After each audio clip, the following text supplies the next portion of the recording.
भारतीय news broadcast में आपका स्वागत है। चलिए नजर डालते हैं आज की मुख्य खबरों पर। उपभोक्ता मामलों के मंत्रालय की ओर से जारी बयान में कहा गया कि लद्दाख में हाल ही में 22 नवंबर को ई-दाखिल पोर्टल को पेश किए जाने के साथ ही यह ऑनलाइन शिकायत मंच अब पूरे भारत में उपभोक्ताओं के लिए उपलब्ध है। पहली बार 7 सितंबर 2020 को शुरू किए गए ई-दाखिल पोर्टल को उपभोक्ता शिकायत निवारण प्रक्रिया को कारगर बनाने के लिए विकसित किया गया है। उपभोक्ताओं की शिकायतें दर्ज करने की सस्ती, त्वरित और बाधा रहित व्यवस्था के तौर पर ई-दाखिल पोर्टल सभी राज्यों और केंद्र शासित प्रदेशों में सफलतापूर्वक शुरू हो गया है। सरकार ने बुधवार को इसकी जानकारी दी। इसके साथ ही सरकार ने ये भी बताया है कि वह ई-जागृति पोर्टल लाने की दिशा में भी प्रयासरत है। ये पोर्टल मामला दर्ज करने, उनकी प्रगति की निगरानी व प्रबंधन को सुव्यवस्थित करेगा। इससे उपभोक्ताओं और अन्य हितधारकों के लिए परेशानी मुक्त अनुभव सुनिश्चित हो सकेगा। भारत का दूध उत्पादन 2023 से 24 में 4% बढ़कर 239.3 मिलियन टन हो गया है। केंद्रीय मत्स्य पालन, पशुपालन और डेयरी मंत्री राजीव रंजन सिंह ने हाल ही में ये जानकारी दी। केंद्रीय मंत्री ने कहा कि दूध की प्रति व्यक्ति उपलब्धता भी 2022 से 23 में 459 ग्राम प्रतिदिन से बढ़कर 2023 से 24 में 471 ग्राम प्रतिदिन हो गई है। उन्होंने कहा कि भारत के दूध उत्पादन में औसत वृद्धि दुनिया के औसत 2% के मुकाबले 6% रही है। केंद्र सरकार ने राष्ट्रीय दुग्ध दिवस 2024 के अवसर पर बुनियादी पशुपालन सांख्यिकी 2024 जारी की, जिसे हर साल 26 नवंबर को श्वेत क्रांति के जनक वर्गीज कुरियन के सम्मान में मनाया जाता है, जिनका जन्म इसी दिन हुआ था।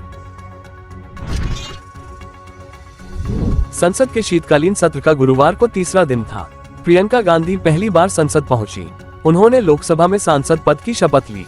इस दौरान हाथ में संविधान की कॉपी ली। प्रियंका के साथ उनकी मां सोनिया और राहुल गांधी भी संसद पहुंचे। प्रियंका वायनाड सीट से उपचुनाव जीती हैं। प्रियंका के साथ नांदेड़ से उपचुनाव जीतने वाले रविंद्र चौहान ने भी शपथ ली। लोकसभा में कार्यवाही शुरू होते ही अडानी मुद्दे पर हंगामा होने लगा। राज्यसभा में भी हंगामा हुआ। इसके बाद दोनों सदन की कार्यवाही दोपहर पहले 12 बजे फिर पूरे दिन के स्थगित कर दी गई। उधर लोकसभा में वक्फ संशोधन विधेयक पर ज्वाइंट पैनल का कार्यकाल बजट सत्र 2025 के अंतिम दिन तक के लिए बढ़ा दिया गया है। पैनल के अध्यक्ष जगदम्बिका पाल ने लोकसभा में प्रस्ताव पेश किया और इसे मंजूरी मिल गई। प्रधानमंत्री नरेंद्र मोदी को जान से मारने की धमकी दी गई है। मुंबई पुलिस के कंट्रोल रूम में किसी अज्ञात शख्स ने फोन कर प्रधानमंत्री को जान से मारने की धमकी दी है। पुलिस ने अज्ञात व्यक्ति के खिलाफ केस दर्ज कर जांच शुरू कर दी है। देश के प्रधानमंत्री की सुरक्षा की जिम्मेदारी स्पेशल प्रोटेक्शन ग्रुप यानी एसपीजी की होती है। प्रधानमंत्री के चारों ओर पहला सुरक्षा घेरा एसपीजी जवानों का ही होता है। पीएम की सुरक्षा में लगे इन जवानों को अमेरिका की सीक्रेट सर्विस की गाइडलाइंस के मुताबिक ट्रेनिंग दी जाती है। इनके पास MNF 2000 assault rifle, automatic gun और 17M रिवॉल्वर जैसे मॉडर्न हथियार होते हैं। देश की केंद्र सरकार ने 2018 से दिल्ली, पंजाब, हरियाणा और उत्तर प्रदेश में पराली प्रबंधन पर 3623.45 करोड़ रुपए खर्च किए हैं। केंद्रीय पर्यावरण, वन एवं जलवायु परिवर्तन राज्य मंत्री कीर्तिवर्धन सिंह ने लोकसभा में ये जानकारी दी। पंजाब को सबसे अधिक 1681.45 करोड़ रुपए आवंटित किए गए हैं, जिसके बाद हरियाणा को 1081.71 करोड़ रुपए आवंटित किए गए हैं।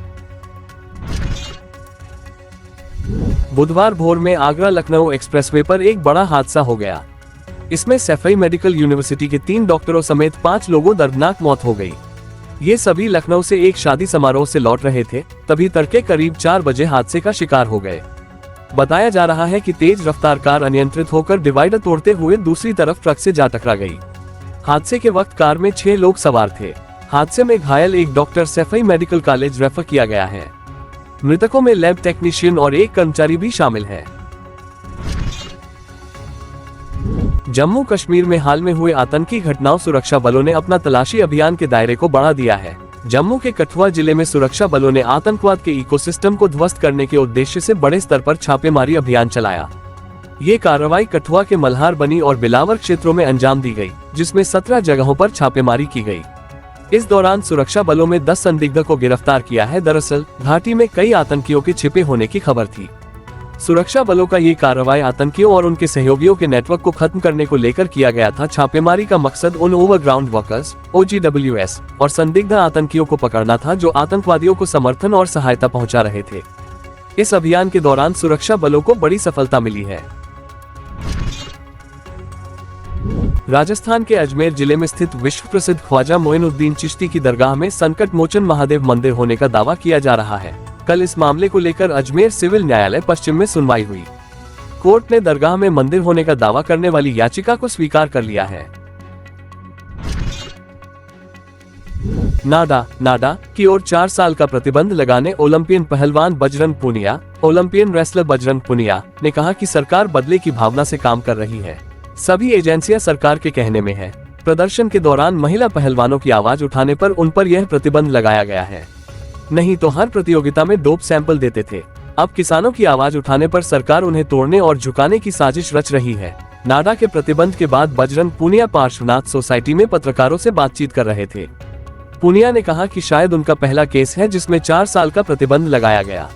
ऐसे आरोप में 2 साल के ही प्रतिबंध का प्रावधान है। टीम इंडिया किसी भी कंडीशन में चैंपियंस ट्रॉफी खेलने के लिए पाकिस्तान नहीं जाएगी। बीसीसीआई के सूत्रों ने बताया, पाकिस्तान क्रिकेट बोर्ड अगर हाइब्रिड मॉडल के लिए नहीं माना तो टीम इंडिया टूर्नामेंट नहीं खेलेगी। अगर पीसीबी ने टूर्नामेंट होस्ट नहीं किया तो भारत इसकी मेजबानी के लिए भी तैयार है।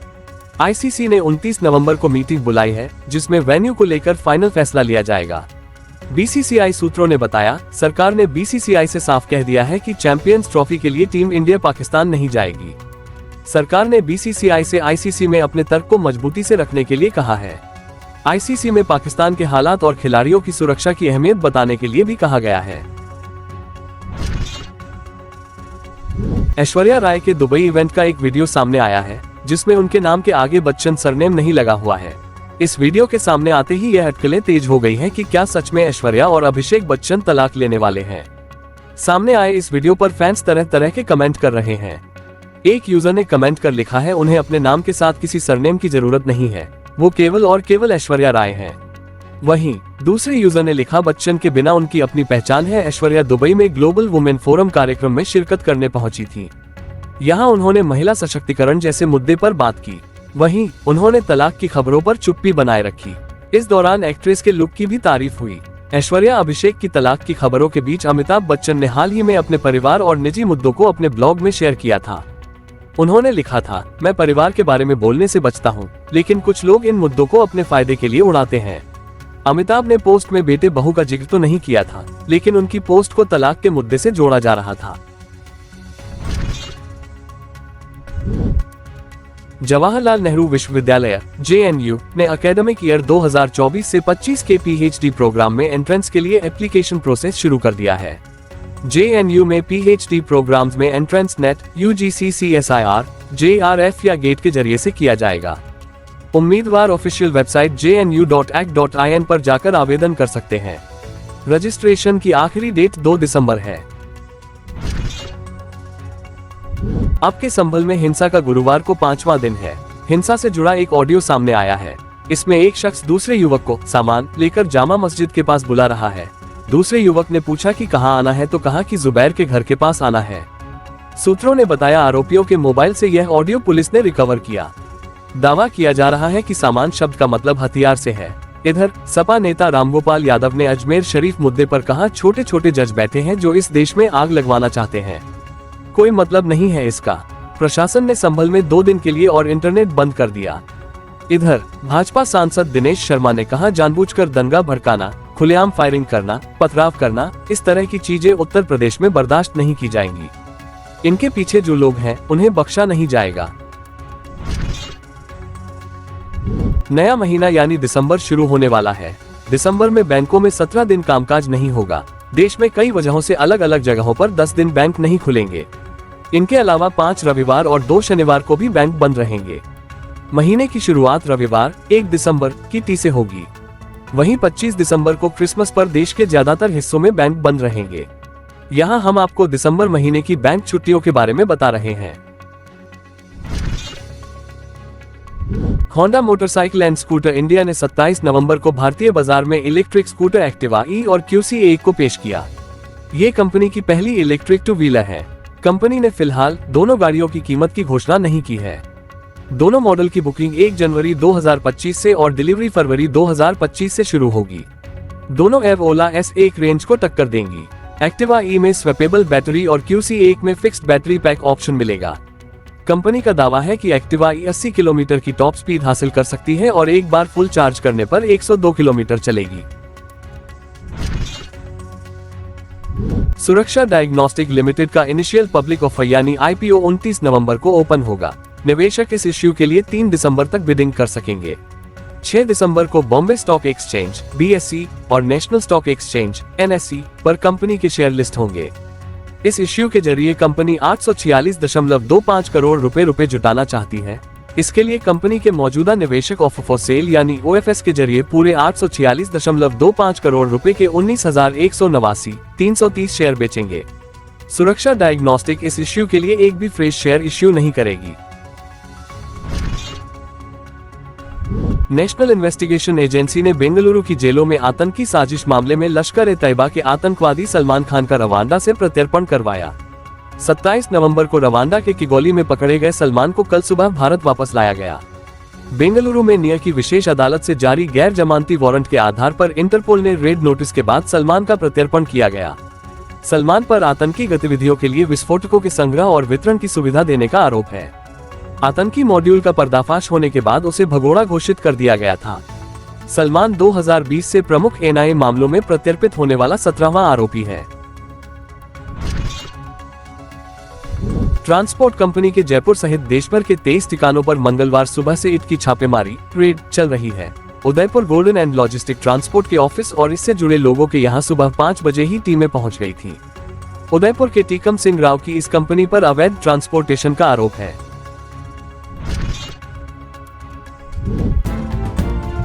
ऐसी और ताज़ा खबरों के लिए हमारे चैनल BNB को सब्सक्राइब करें और इस वीडियो को लाइक और शेयर करें। धन्यवाद।